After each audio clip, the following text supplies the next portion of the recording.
नमस्ते साथीहरु, स्वागत छ मेरो YouTube च्यानलमा। तपाईहरुलाई म आज तपाईलाई यस्तो भिडियो देखाउँछु छु, खतरा र रोमाञ्चक र रोचक छ। यस्तो भिडियो छ हैन, तपाईहरुले खसीको मासुको सुकुटी खानु भयो होला, बाख्राको खानु भयो होला, भैँसीको खानु भयो होला, पाडोको खानु भयो होला, बोका, खसी, च्याङ्ग्रा, भेडा सबैको खानु भयो होला। तर तपाईहरुले यस्तो म आज यस्तो सुकुटी देखाउन गइरहेको छु है, जो तपाईहरुले अहिलेसम्म खानु भएको छैन होला। यदि खानु भएको छ भने कमेन्ट गर्नुस् कस्तो हुन्छ। म तपाईहरुलाई आज ब्रोइलर कुखुराको 3 महिना 4 महिना पालेको ठुलो 8 केजी को ब्रोइलर कुखुराको सुकुटी बनाएको, बोनलेस सुकुटी बनाएको देखाउन गइरहेको छु भिडियो। हेर्नुस् दर्शकबिनहरु, तपाईहरुलाई खतरा लाग्छ होला। उहाँ चाहिँ हाम्रो घरबेटी आन्टी हुनुहुन्छ। उहाँले चाहिँ हामीलाई 3 महिना 3.5 महिना पालेको एउटा 7-8 केजी को ब्रोइलरको छातीको र फिलाको बोनलेस बनाएर सुकुटी बनाउनु भएको छ। त्यो यति टेस्टी हुँदा रहेछ सुकुटी है, मैले अहिलेसम्म खाथिन। यही आएर चाख्न पाएको हो।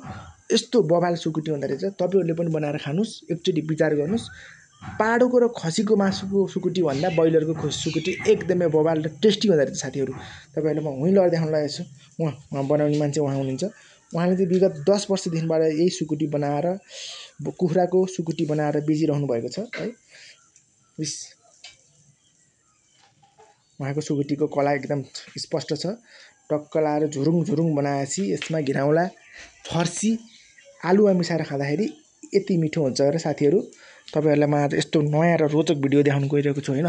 हेर्नुस् दर्शक पनि हेर्नुस्, ध्यान दिएर हेर्नुस् कस्तो छ भन्ने कुरा आज म देखाउँछु। हेर्नुस् दर्शक पनि हेर्नुस् कति राम्रो, कति मुलायम छ, कति क्रेजी छ, क्रन्ची छ।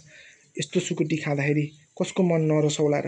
हेर्नुस् भनेपछि तपाईहरुले पनि एकचोटी कुखुराको ब्रोइलर कुखुराको सुकुटी बनाएर टेस्ट गर्नुस् र कस्तो हुन्छ स्वाद भन्नुस् है। मैले चाहिँ खाइसके साथीहरु, मैले खाइसकेर मलाई एकदमै मिठो लागिसकेको छ।